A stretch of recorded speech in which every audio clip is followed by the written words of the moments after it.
Did you ever think that the seaweed in the sushi you're eating could be changing the lives of people in the world's most remote places? Like here in West Papua, more than 3,000 kilometers from the Indonesian capital, Jakarta. It's not only difficult to reach, but for decades it's been plagued by conflict. So it's been a challenge to create economic opportunities here. Until now, Iskak Indrayani is a buyer for one of Indonesia's biggest seaweed processors. She's never traveled this far east of Jakarta before, but she's come today because she's heard that the farmers here are producing seaweed of a surprising quality. And she says the $6 billion a year global seaweed industry has the potential to pull these neglected coastal communities out of obscurity. Coastal communities are no longer marginalized communities. They have a great chance to improve their living conditions. And one way is through seaweed. In 2012, Indonesia's seaweed exports were worth almost $180 million. And this year, the country aims to more than double its 2012 production figures, vying to become the world's biggest seaweed producer.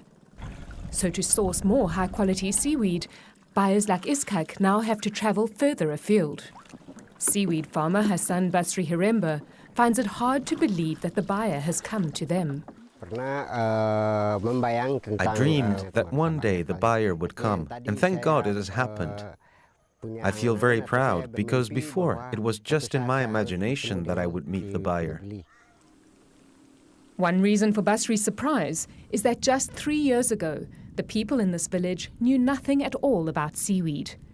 They were fishermen and relied on irregular seasonal catches to survive.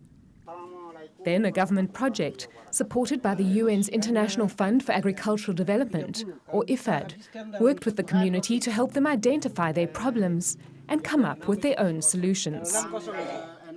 From the success of neighboring communities, they knew that seaweed was the answer.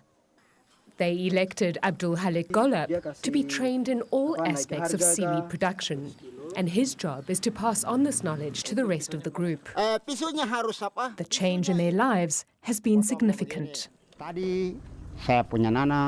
Before, I didn't have enough income for my children to go to school, but with seaweed, our children can go to university. Unlike when they relied on fishing, the seaweed farmers now have earnings throughout the year. And both Golab and Basri have almost quadrupled their incomes. And after today, it looks like their incomes will keep growing because Iskak, the buyer, is very impressed with what she has seen.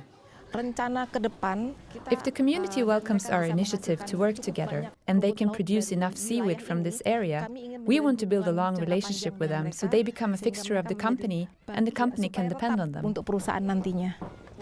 And it looks like the community will certainly welcome this initiative.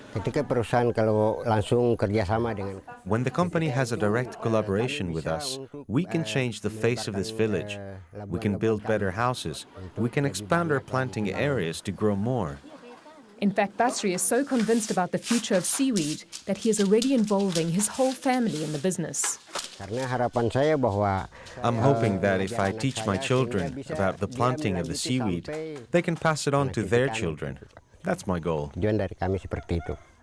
And with the next generation already learning the ropes, seaweed can become a sustainable business here, giving young people a good reason to remain in this remote village and help Indonesia reach its goal to become the world's biggest seaweed producer.